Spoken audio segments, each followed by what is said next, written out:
Many people will not understand the kind of work ndị blọga na-arụ. Ma ndị Igbo na-atụ n'ilu sị na egbuo dike na ọgụ ụlọ, o ruo na ọgụ ama achọba dike. Man pass man, biko. Buru oche gị bịa, o. Yes. Buru oche gị bịa. Before I play so many voice notes from a lady a na-akpọ Chidimma onye ọlụ, I would have died on the second bar. Achọrọ ka m bụ ụzọ better life. If I am a member of n'ụwa bụ ịtụ mmadụ egwu, as long as we don't insult or trying to defame anybody, people na-afụta mmadụ ịrụ ọrụ ọma as defaming. Yeah, whenever you want to talk about your people or n'ihe mere, ịma na eburu ozu ya ọzọ n'isi ọ dịka ebu okwu. And I don't want to believe na such allegation those families na-ebute against man pass man. I don't want to believe no eziokwu, because na mmadụ bụ dibia does not mean na onye ahụ ike bụrụ onye ọjọọ. And at the same time, I don't want to believe na ihe ahụ ekwuru na eziokwu, because ọ bụrụ eziokwu ọ ma dị mma. Yes, ọ ma dị mma, ọ ga-adị very very bad. I have sought out the number of that lady in question, whose name is Chikodiri. I have sought out the number of the sister, and when I called the sister, she was like shouting, "How come? Gini mere?" I asked her question. Mgbe ife a mere, unu ejere police? I said yes, na ha report na police. Mgbe ife a mere, unu su eje report? I said yes, na ha report na Owerri, na police station. For how long? For 2 years. Well, I don't want to believe na mmadụ bechara ebe mmadụ nọcha na achọba ya achọba. Anything can happen. Ị na-ekwu A, ị na-ekwu B. It will interest me for man pass man to come and they clear this in a way everybody will understand, because the kind of people involved, well, I don't want to say much. All I want to say is that and where maybe in man according to a man against man pass man. Also, when a man pass man, I will come after that person. So we want to know whether that allegation is true or false. Yes, we want to know. I am not putting it on man pass man, rather, and I'm not putting it on those families. That girl, yeah, Chidimma, one day Chikode. But I am making my video straight. Listen to me. If you like, download my video. I am making my video very straight. That na man pass man attention is needed. One. Opposite na man pass man abia, the family abia. Ka family akuarekwa ife ha kwuru, because when they lodge that complaint, ajụrụ na say ijikwa evidence. I say the only evidence ha ji bụ ya na akpọ Uche. And Uche na-eme canvassing. Uche na-eme canvassing, and anyị jikwu phone number Uche jidekwuo voice note Uche. Also, we have a pastor, we will deal with that pastor. Also, have a dibia, we will deal with that dibia. Or if I know anywhere man or woman and that is why God keep protecting us, because one of you are not going to a baby. Igbo mother at them against it. I am a church up that the family na ako Jabarata, na ako na Bakamoto. We will automatically come after them. Yes. I chop that the family cook story to talk against man pass man. I will personally come after them. I chop that one na the yarn eku, then when atom of truth. I actually am man pass man. We will also come after man pass man. Yes. So all those threats, I want to hear the threats, man. Yes. Only if I get threats, man. Threats, I can't go threats. As long as no one I ever hit by it. And I try to go about this. We don't just come out of social media and start talking. No, we don't talk for talking sake. we have gone far. And we don't want to say if I jetere. If I need in a katabo. Jebak, you talk too much. Go sit down. I don't have time for Omatoro. I don't have time for useless idiots. I don't have time for you guys. Man pass man, he nyere 24 hours. 24 hours for you to come on live broadcast and clear this air in a way everybody will understand. Because the family na-achọ nwanne ha achọ ha akọkọ ka the things me na nwanne nwaanyị na-arụ nọọsụ na nwanne ha na-arụ gịnị na-arụ nọọsụ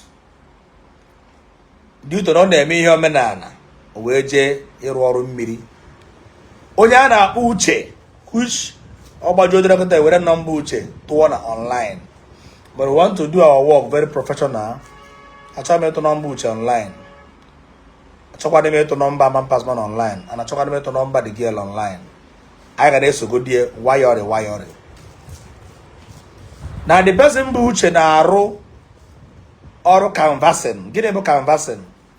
Ịkpọtara ndị mmadụ customer. Ọ ife ọ na-arụ. Etu a Ogajike si arụ na ọ ihe ọ na-arụ. And Uche na onwe kwani amarakwani na anyị ji voice ye ebe ọ na-ekwu na ọ kpọtara Man Pass Man The Girl o ruzie mgbe arụchaziri ọrụ na the main building according to Uche because everything is in voice note. I ga na-ewepụta one after the other. Ihe mebu na-efolo our page na-eshia. I ga na-ewepụta anyị mechaa chọpụta na ihe the boy na-ekwu bụ eziokwu. Anyị ga-etrace I trace gide na enwete I track here we will get him. I ga enwete ma ọ bụ na ihe the boy na-ekwu bụ asị because na ọ na-abịa eriwe onye nganga because ihe problem ji apụta kịta bụ na the boy dị ka na-enyezi echia. Yes, the boy dị ka ọ naghị agba ezi ọ naghị enwetazi ihe ọ chọrọ inweta before the boy wee pịawa wee gbawazie na-asazi asịsa. To tell you everything short, this boy na-akpọ Uche wee mesịa gba ọsọ na-ege m ntị. According to the family, the girl confirmed it na the Uche gbara ọsọ mgbe ebido na-achọ the girl achọ because the girl rụchara ọrụ na the main shrine according to Uche because according to the voice note. I just want to download you how the voice note looks like. According to the voice note of Uche, enwete n'aka Uche na arụsịrị ọrụ na nke the Man Pass Man wee sị ya chere na nwere ọzọ aka ya arụ nọ n'abalị and ọrụ a ga-arụ n'abalị required na a ga-arụ ya n'ime ọhịa according to Uche because everything na dị na voice note Uche enwete n'aka Uche bụ canvassa. Now Uche na onwe agbara na batazie ọlụ. He did not come back with onye ọkpọrọ wee customer ọkpọrọ kpọjere nwa dibia. So na na-achụ Man Pass Man na-achụ Uche. Yes. Uche abatago ọlụ elekwadi onye ịkpọ wee jewe na nke nwa dibia because thank God mmadụ na-eme ya taa ka ba ahụ ị na-ekwu ebe ị na-eje. When this girl was leaving the house, her name is Chikodiri. Ọ gwara nwanne nwaanyị a na-akpọ Chidimma na ọ na-eje Anambra State. And Anambra how they na nke Man Pass Man. This voice note was confirmed through the girl. Nwanne nwaanyị a na-akpọ gịnị Chidimma. So when we be posting every voice note of them, manke Uche, manke Man Pass Man, manke the girl, everybody go hear am. So what ihe gbasara m, my own is that na we are blogger. If we didn't complain, I will ask you mgbe ihe a na-anwụ ese mgbe ya sị ngenye m picture gị so that nna agba the voice note nwere voice ya attach ya na your picture ma no gi wetere because nothing concern me. My mom be say day by day you bring it something, I must make sure I get your face. Iwete ihu gị were m ihu gị wee gbaa the voice note ahụ iwetere so that the only always need or na ni kuru base e with a picture that is how we work these days. So you watch, yeah, I'm not hunting for any news and I'm not hunting for any talk or any dragging. I don't mean dragging. I don't mean so phone me you go. Phone me you go. I gotta go there one by one. I get booze by 4 o'clock. We to go the voice note to get the girl. Ebe on a complain na one day why I Anambra State since 3 years ago. And none and came man pass man coach. Gatazen and came man pass man say today na afu be on onye na be na eri go na kon kan voice note nka dị iche. I mecha play voice note nke uche. Ebe uche na onwe na ekwukwana na ọ bịaziri ka ọ bịa jụọ man pass man onye kpọtara na nke ebe ka ọ nọ why na afụbeghị n'ọlụ man pass man were egbe double banel megini nye ọsọ ibe ike ebuka you talk too much. Okay, mama here na my page if na ọ bụ na ịbụrụ idiot ọ bụ na ịbụrụ idiot ka ihe ifo notification ozugbo click here ka ịma na onwe nke ihe eke ọkwa ala gị ọ bụrụ ezidiri unu edi ọkwa ala unu anyị ga-ebrokast ya one by one. Agwara m unu ịchọ ka anyị nwee content ofu onye fọk up anyị nwee content. Yes, content bụ ya na-achọ so we give people what is trending. Now uche na onwe according to voice note enweta n'aka uche o wee je na nke man pass man ka o jee jụọ ese nwa ọ kpọtara bịa rụọ ọrụ mmiri wee were isi egbe wee nye ọsọ wee gbaa. Family be the girl where they lodge a complaint at police station 2 years ago. I wee chọba uche bụ the canvasser accomplice. Uche wee gba ọsọ gba n'obodo a na-akpọ gịnị Kotonu. Si Kotonu baa ebe baa Ghana. Si Ghana dị ọkụ dị over eme gịnị the boy la Ivory Coast. All they send in a voice note enweta n'aka gịnị n'aka uche.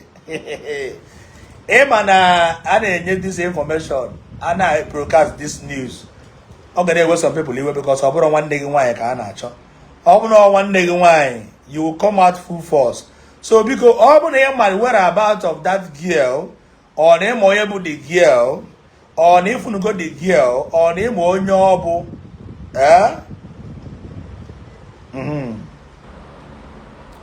biko nye anyị information. Yes, ọ bụ na ịma the girl the lady na ịma onye ọ bụ nye anyị the information. Anyị chọrọ iji vital information wee chọọ that lady so that ọ bụrụ na uche na-ebu man pass man ebubo. If you see you talk. If you see you talk. J-Bag, you don't have talk. Go and rest. No, to man pass man. Okay, I'm going to say 4 o'clock. Pray, may they don't call your name. Just pray. All these people when they come here, may they don't call your name. J-Bag, stay out of this. You're a man. There, no job. On Enugu State. J-Bag, why you don't carry the news? What happened for Saga? J-Bag, why you don't carry news of pastor where Tinara Madi in Abuja? J-Bag, but Omeke and Anambra, you expect me to keep quiet, Abi? You lie. You lie. You lie. I get free see and people as well. Obodo me onye Enugu State. Ikpoba ndị blog Anambra. Post. Afọ Saga na-emebi nke ga adịrị. Then ome onye Imo State. Ome onye ebe ọzọ. Onye Ebonyi State. I have say post. Onye nke ndị Ebonyi State. I have ndị Ebonyi EBK hala. Then onye Anambra State. I had the animals evil. God forbid. It will be nice. Now all the information needed I gather. I booked the online. All the police called this area. And the security operative called the area. Each investigation. My own say Eba Puma the Afo. My own be saying Eba Puma the Afo. My brother, they did not keep silence. They reported the case to the police in Owerri. According to the girl, The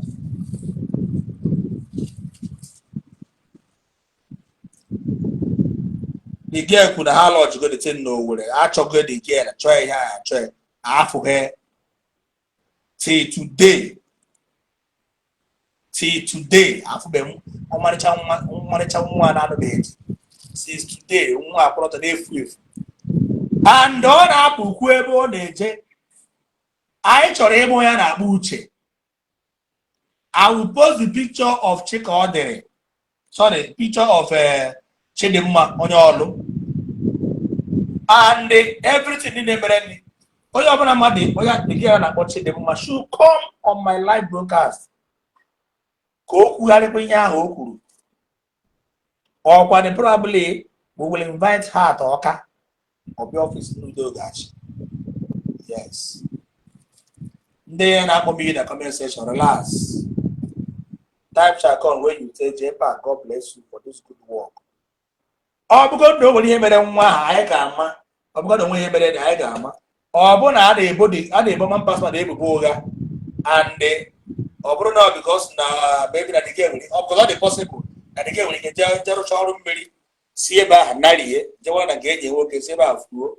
Yes, the one here are possible. Yeah. So I actually am man. Now that girl, now the family and the owner also allow police to investigate. So what draw? Everybody is free to investigate, but I believe investigation Canada blogger.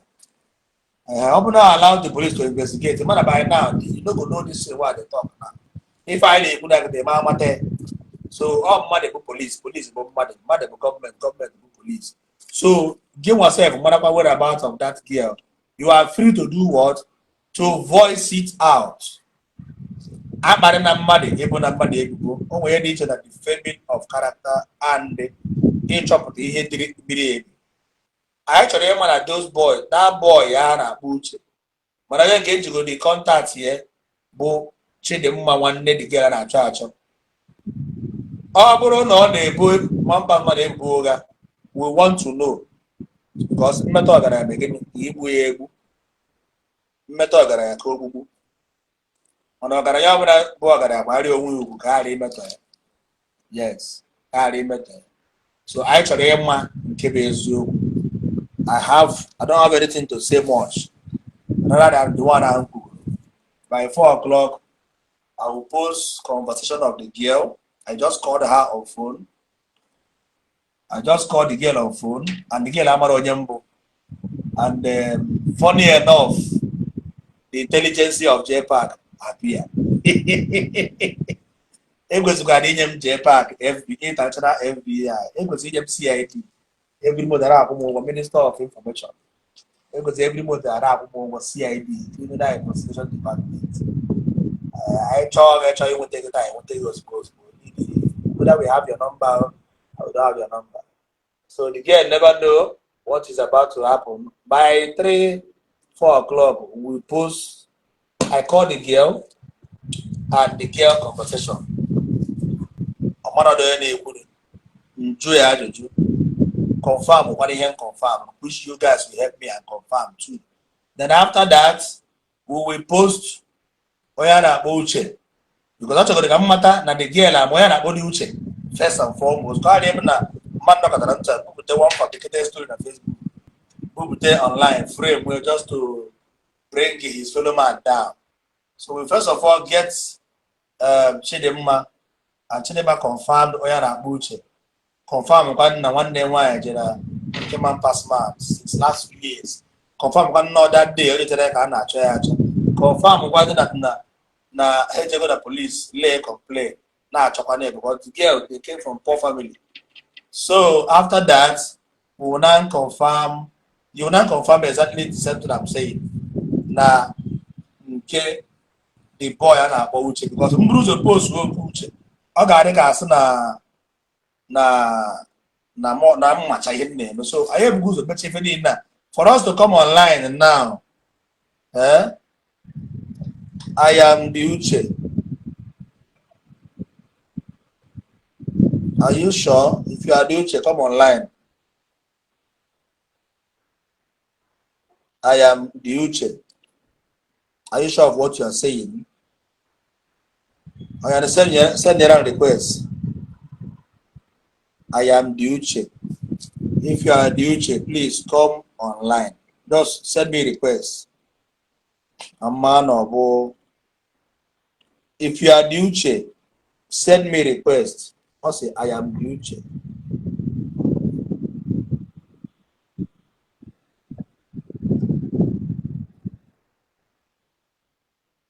I am the Uche. Please, only comment the kata.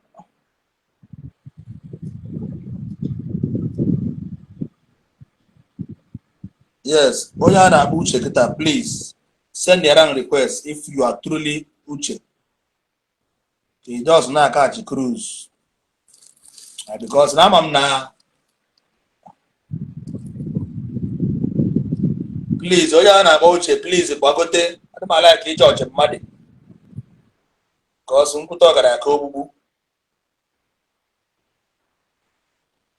if you cannot come up, can you not make a or direct?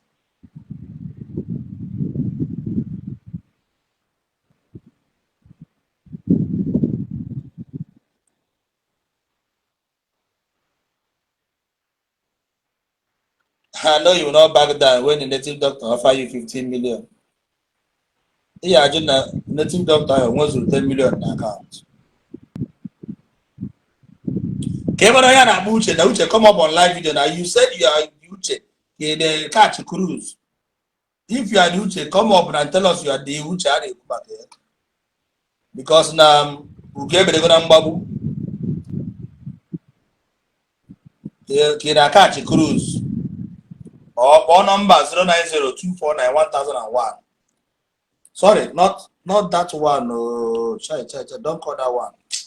I'm not catching my live video now.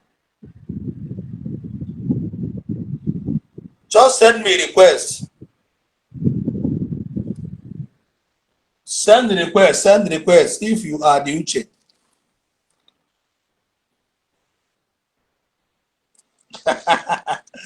Also, don't mind that Uche, it's fake. Hey, knowledge you go, knowledge you go.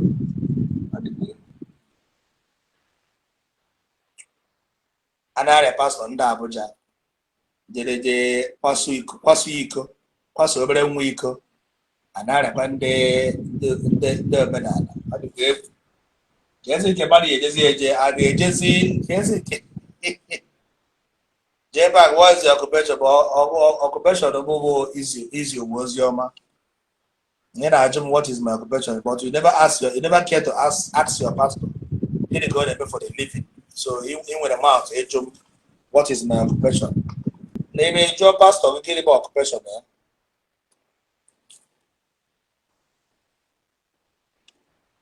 Okay, that's not bro nyama. That's not bro nyama.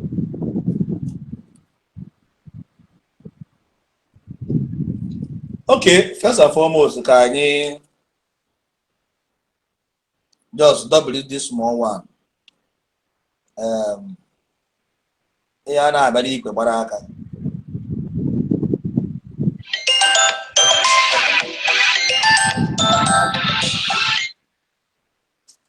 Hello? Yeah.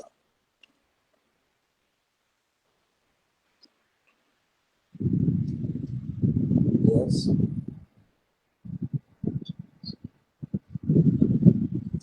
And I'm on live now.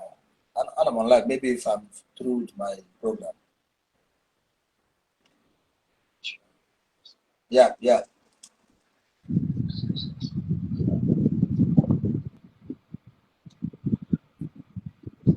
Cool on down. Just wobere. One on nta. Torozanzan Toroza. In eba gini.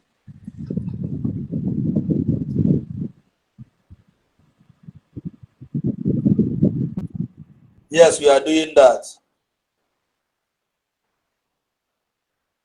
Eba gana apụsịkwara. In eba gini ana m atụrụ nne m ose. Tụkina ka esi atụ. nwoke n'ike n'ike, otu nwaanyị n'ike n'ike.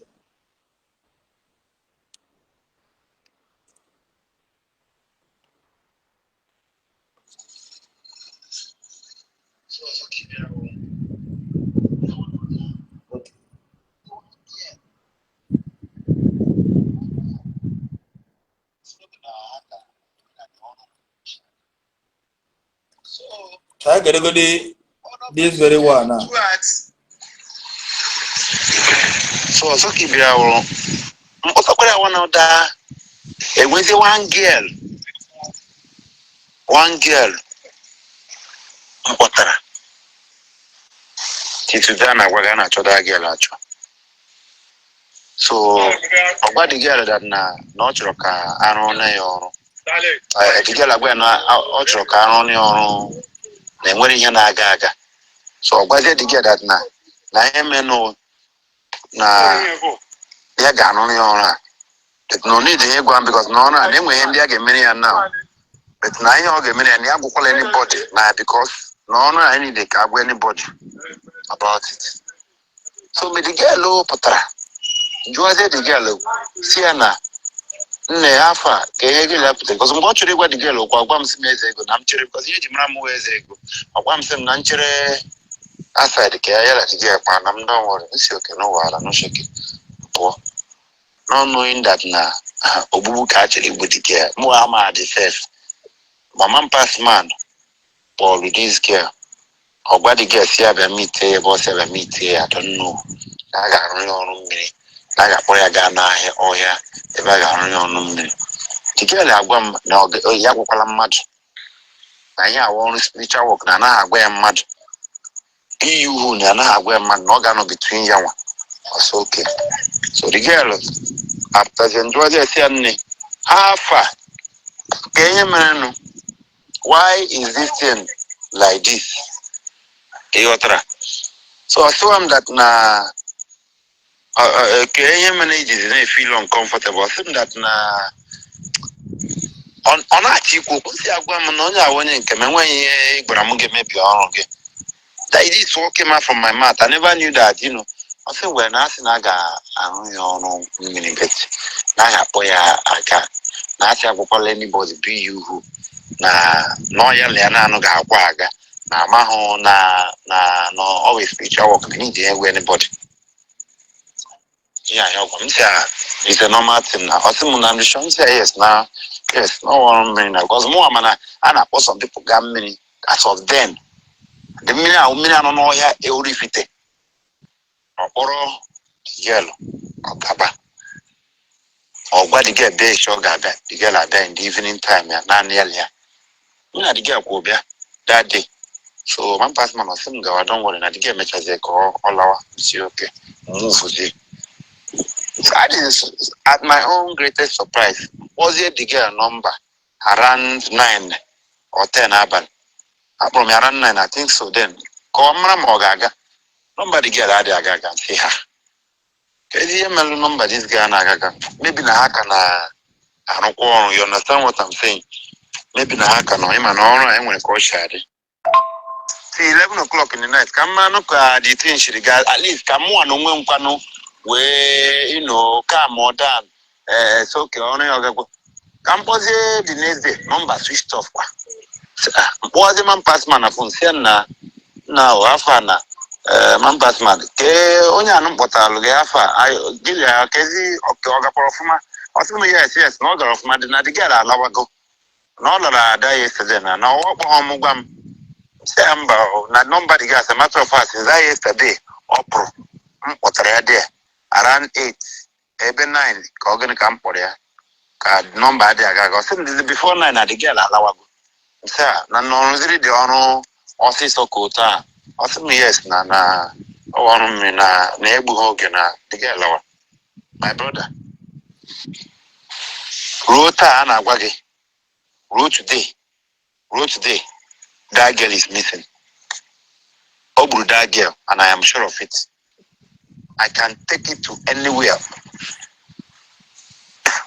so mgbe enyi nwaanyị the girl bịaziri bịa meet him kpọwazie m ihe na-eme sị na ya na-achọ enyi ya nwaanyị achọ mgbe aka njizizie more convince ngaghachizie kpọzie ya gaa na kema pas nsị ya nọrọgo dị ka mbịa gaziga miche dị ga ya gbawara m gasugbe m nyewe m threatening sị na ya chọzikwa ịhụ m n'ụlọ again bla bla bla ụgwọ obere ihe o man, with all this their vigilante nonga over here, I left that place by God's grace that day. The threat one with police no police because so feel that now he knows everybody there. So here I make it to the and dig the vigilante can from that day. I escaped by God's grace. One allegation. So I escaped by God's grace. And things she let me get very well then. So I have to leave. But go to Lagos. Even seven. The girl and one the girl, everybody now is not looking at that. The girl, anyone I saw more when you friend the girl or like our burger. I was more when I'm a my points. Okay, here now working now a very big case. So I have to just leave just to save my life. I went to Ghana. And I'm now cry for like 6 months to 1 year. No kwabata Nigeria. Metupa again. Move again. Gawa Ivory Coast. And I'm Ivory Coast. Metupa visa. Na chukwa come we can survive on my own. So this guy now I just look up. First of all, he's a drug dealer. Akoko is a drug dealer. And he had evidence for it. Yeah, I don't know what enemy on social media. I have decided to even go to Abuja. It's just because of Goshi Dream. If not so, I decided to go make Abuja already. Because I'm where the right place to go and write. The right place to go. In my orifite. They feel like nobody can touch them because they can bribe all those local police around them. I have already contact. I know where I can go. It's just that Nigeria, you will not step to where you're supposed to step to. I'm educated. I will write. I'm a mere and they will make evidence to cover it up. I'm telling you, if you marry this man, not this man, I know how to disgrace these people. I am the only person cover to the extent nobody can get them. But I can get them. I am so happy. Why in the contact? I am so happy. I was watching. I have not been interested. I believe this is how God wants it. This is now a fight online against Ndojona. But first time your video now watch Godi. Now watch Godi because most of the people neku Makahawa. Kahana the same people nekopa. When you bridge I fight these people. Oh, this other guy no na onyu moji.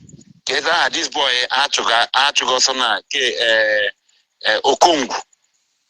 Tancho bridge. That's what that na no Okongu onye that boy no work. I just have to push him one side. So the thing. And the boy be the joku hachwa kwa ke bukwe. Kana wagana the boy is not in Nigeria. I'm on Nigeria, but I know he's not around. So, the thing? So, my brother, I'm teaching a fight obodo demma because they will not stand. People that want to stand will not stand. So, what I'm trying to say, teaching hospital, that's where the house is. That girl, Onyolo teaching hospital, disabled teaching hospital, Imo State. She's from Olo, so she's an Olo person. Around that Olo teaching hospital, that's where the house is.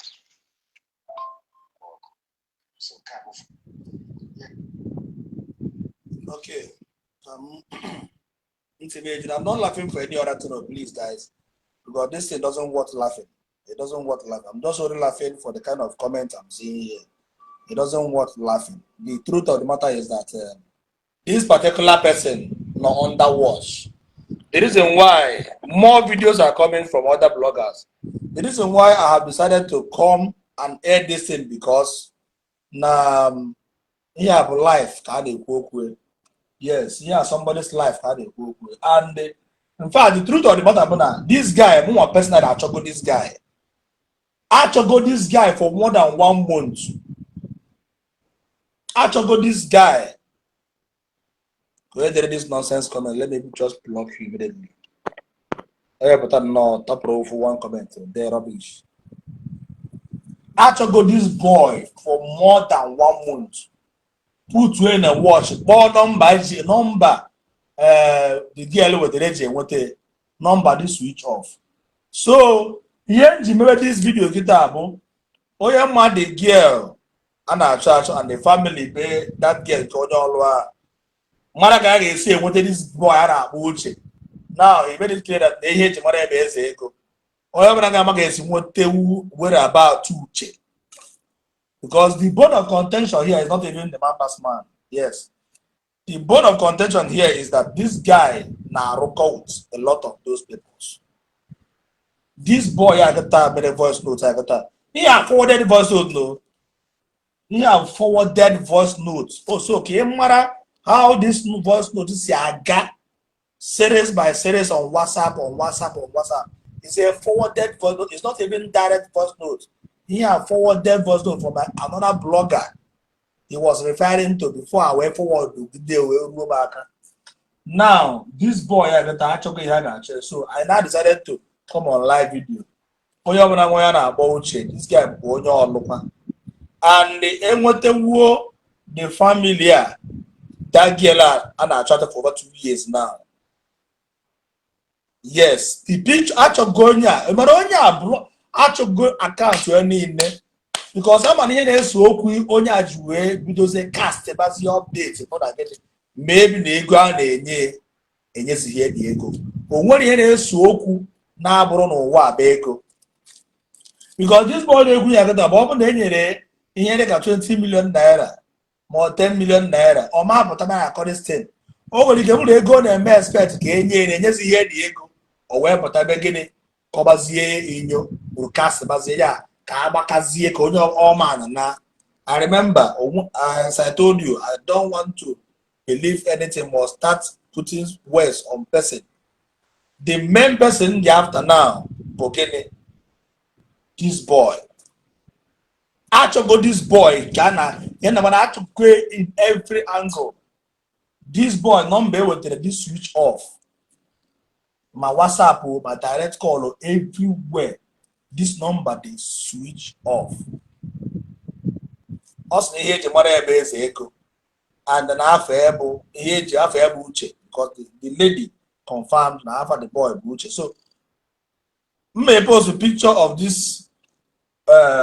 This girl and our church now one day why post a picture one day only open Monday picture ya bonyo go share them out to that lady ka actually picture this boy and a buche because they believe in that before cast ya update auto go no maybe they go and they kenye case they go web to say cast update so no this boy number 1 and the Mampas man number 2 because I didn't and I'm not dodging Mampas man because your name was mentioned. I'm not dodging you. So Manolia they go this boy. So I will post that picture of one day that the man. Also the picture, because help me and do this investigation, please. Here we are talking about human life. Here a life of only Igbo matters. The life of only Imo State matters. The life of Anambra matters. And the life of Abia, Enugu and Ebonyi, and the rest of it all. The life of Nigerians matters. So, you may post a picture of that girl. One name, one yeah. Shoro Nemo. I believe no one dollar according to the guy. Now the girl because jail has or as a fair refer. Yeah, deal has a fair. So now the girl boy side teaching hospital no. Amaram no law teaching hospital. Amaram na olo in teaching hospital. So up no law with a teaching hospital. That means the guy is right. And after the girl ana acha bụ Chika ọ dịrị eweta picture ewuti picture nwanne nwaanyị a na-akpọ Chidimma. In fact, onye bara n'ọlụ for that picture ga-ama onye ọ na-ekwu. So get me information of that girl a na-akpọ Chidimma. Ọ bụ na achọ this boy na afro ka the girl n'onwe probably also na ya report go na police. So ka ọ bịa mee gịnị bịakwa chọgharịa ka ma ka ga-esi enweta this boy, because onye nyụrụ ahụrụ ka anyị nụrụ isi. Okay, international teaching hospital Olu. Okay, according to the girl na the person na anyị na-ekwu ya na ọ dịkọrọ na agụ akwụkwọ na that nursing school. Ọ dịkọrọ na agụ akwụkwọ na that nursing. So onye ọbụla mmadụ picture a biko ọ bụ na your roommate ka ọ bụrụ your room lodge bụ na ịma onye ọ bụ no relation gị no village gị, just nye m ya information. Nye m information. Nye m the information ka anyị nwee ike. Someone said there is teaching. Yeah, okay, that means na onye a ọ na-ekwu eziokwu that there is teaching hospital in Olu. There is teaching hospital in Olu. Okay, sorry, can we take the picture ebe a? Picture dị ka a na-ekwu na-eme because social media is very very powerful, and onye na-neglect social media afọ ya bụ sorry. Ka m ezi picture nwanne nwaanyị ya. So onye ọbụla afro the picture ya na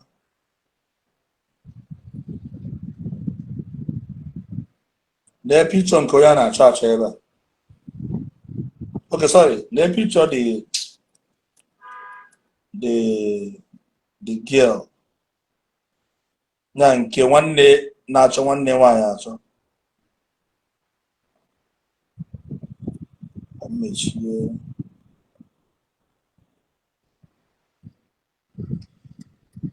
Biko onye ma onye dị etu a. Onye nkịta bụ onye na-complain na nwanne nwaanyị furu efu. Nyanwa complain na nwanne nwaanyị furu efu and na o jere Anambra State na ebe o jere bụ na Keman Pasma. Onye akịta bụ onye na-achọ nwanne nwaanyị achọ. So onwe ma picture onye Olu n'akụkụ teaching hospital Olu. So ka anyị chọọ mmadụ ga-enyewu anyị information about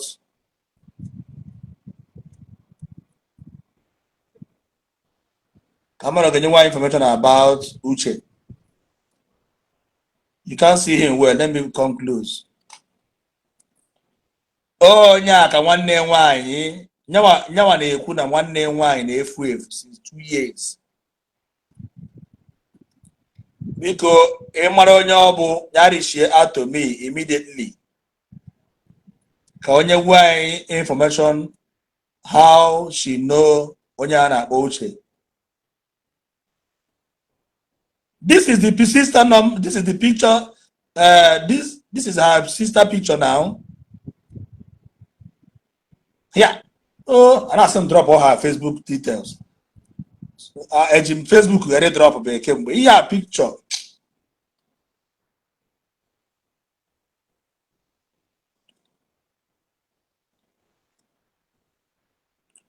If I picture the person they put one name wife. I know this girl. Okay, General, please. Oye beg up, please. People that got right now on social media. If you know, you know.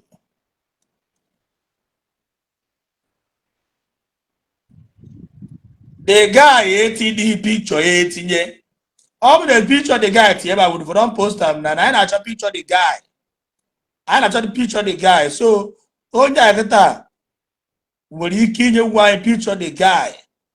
Onye akịta bụ na-achọ nwanne nwaanyị achọ afọ onye nke akịta bụ Chidimma. Ụmụnna Olu, Imo State. Nene ebe a biko near picture the girl na-achọ nwanne nwaanyị achọ. Okay, they post the picture of lost girl. Okay, then the picture of lost girl. What are you zone? because ofu onye anaghị achụ mgbere mgba ige aja no ofu onye ada achụ mgbere. Near the picture. Hey. Oh, notification akarịkwa na phone nke. Ihe na blọkwara ihe a bụ ka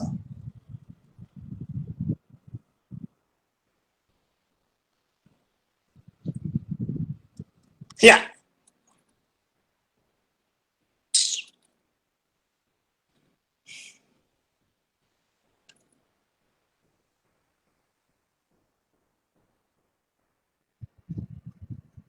There the picture the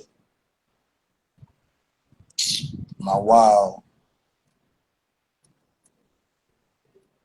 There the picture the onye na-achọ achọ ebe a.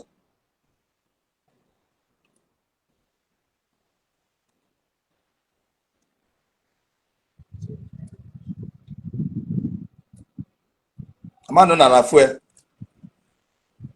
The picture nke a na-achọ achọ here. And can you see it well?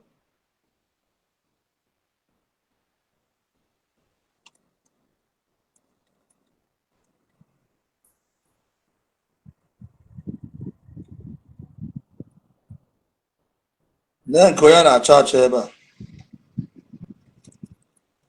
Na be ha dị n'ọlụ. Na be ha dị n'ọlụ.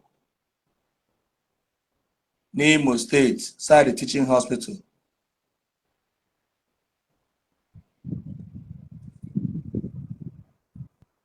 That's Japan old food. All you want is see money. Okay. Ebe ọ bụ na a na-arụ ọrụ ọma to ndị Igbo. Some people are bụ ndị obi ọjọọ a na-agba etako.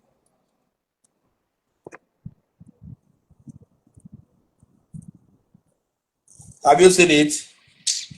This picture, the two or did not two or sharp. There the picture ever. It's I guess you see the picture.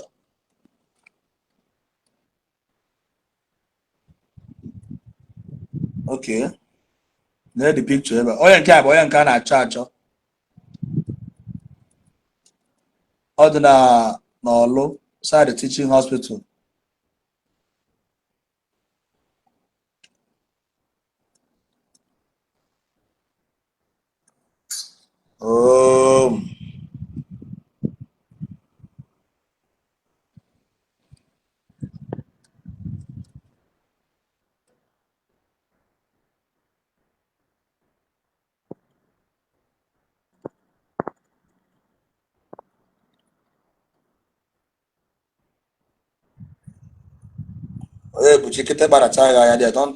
Don't come here about commenting rubbish.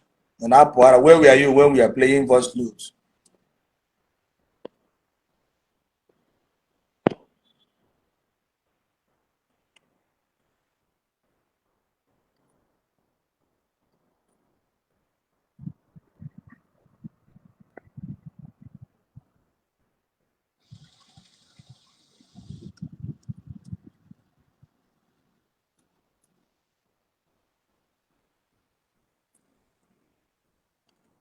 Okay, oh yeah, it makes sense. Check if you can get the guy account number. Hello? And I'm on live. And I'm on live. We'll talk later.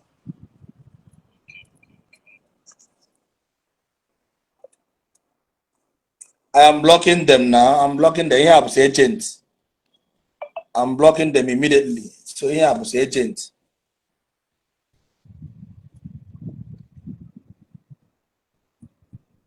I now block her immediately. Once you come up with that negative comment, we block you and move on.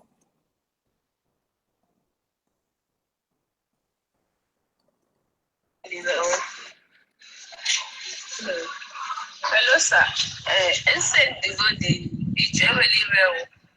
The one okay, I got with some picture for so yeah, can send you so they really well. We need the picture of that boy. But as time goes on, after the live broadcast, we can still, and get the picture. You understand? You can still get the picture. But for now, I'm going to go to the topic.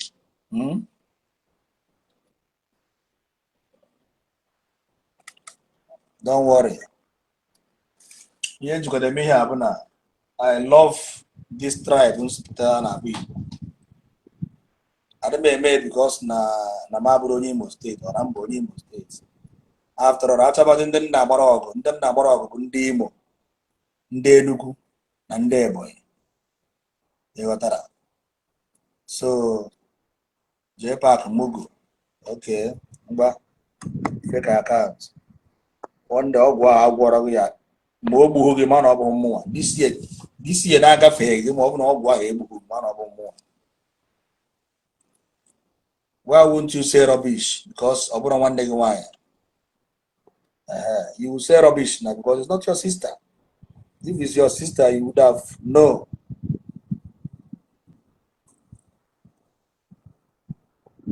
We'll play the next one by 4 o'clock at Deliama. I think don't think I'm that Linka? Huh?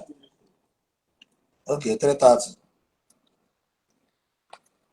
Go to Deliama on Facebook. Each every have the sister voice and the claim.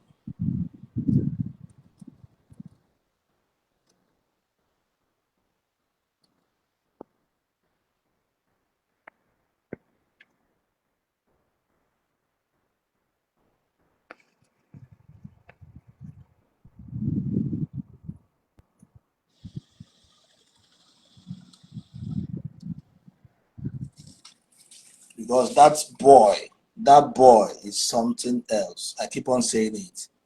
That boy is something else. That boy is something else.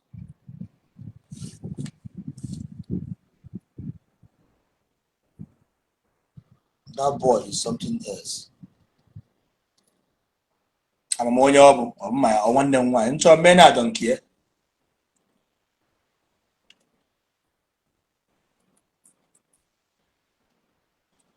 So men I don't care now. Me I don't care or one them one, but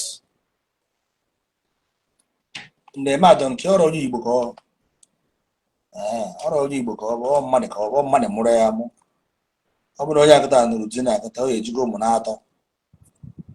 You know. Oh yes, go boy or maybe of in ma adaba. The same ways with the pastor. A jaro or be fast and prayer.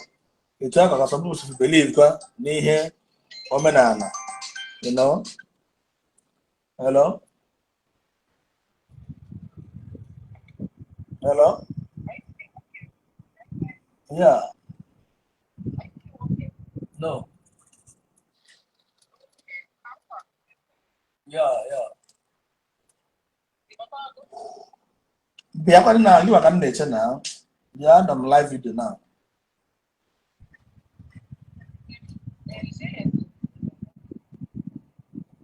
And I'm live video. I'm doing live now. Maybe I'll talk to you.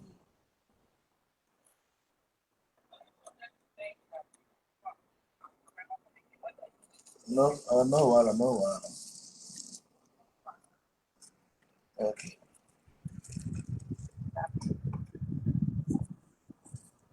So forget about here go now. I'm not doing this thing for money. Forget about droppers. I'm not doing anything for money now. I'm not happy. I'm not happy because now this boy cast here because the that would be too bad. But can know the may na conscience here na George is here and now the corporate fully what happens. Then we will all know because two things are involved. Is either the spirit of the girl naturally the boy. The boy now make confession. Or the boy checking your what the or say cast see everything. All man that is all I have to say about it. Thank you very much, and God bless you. One love.